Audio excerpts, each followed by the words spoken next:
All right, I had a talk with one of my buddies over the weekend who's also a strength and conditioning guy and fitness professional. We both acknowledged that we hated to cue chest up because that could lead to a lot of problems over time.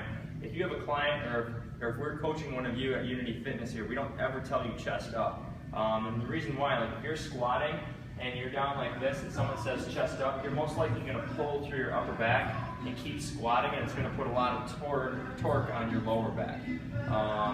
So when you're doing that and someone says chest up, it's not necessarily meaning that you're gonna sit back like this on your heels.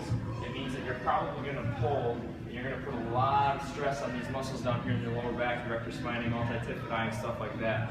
So we don't want that to happen. What we want you to do is if you have a Nike symbol or some sort of symbol on in front of you, we want you to be able to see that at all times if you're doing like a squat or a deadlift or something like that. There's some exercises that can still kind of come into play in that nature. But we more or less want you to be able to see that, okay? So that's where you're sitting your hips back and doing stuff like that.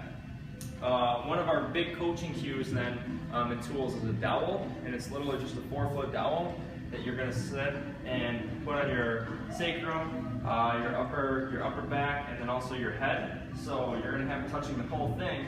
And now when you're squatting, we're going to ask you to keep that dowel there, okay? So if you're breaking at any point, the dowel will come up. Okay? And that's what we're not looking for, so we want that to keep steady. So when you're squatting, it's like so, and going up that way, rather than having it like this, where you're either rounded back, or you're coming down and you're doing it like so, with you get that flexion to your thoracic spine, up top here, and then chest up, then you're blasting like that. So you have this huge gap right here, and you pretty much go into hyperextension in the low back and in the mid back.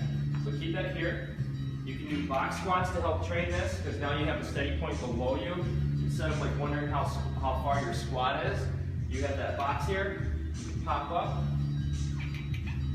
and there's no pressure here on your hands with that dowel, so you don't want to strain your neck or your head, and you're doing this. Now it's the same thing with like an RDL movement, okay? You want to focus on hip hinge, so it's the same thing here, okay?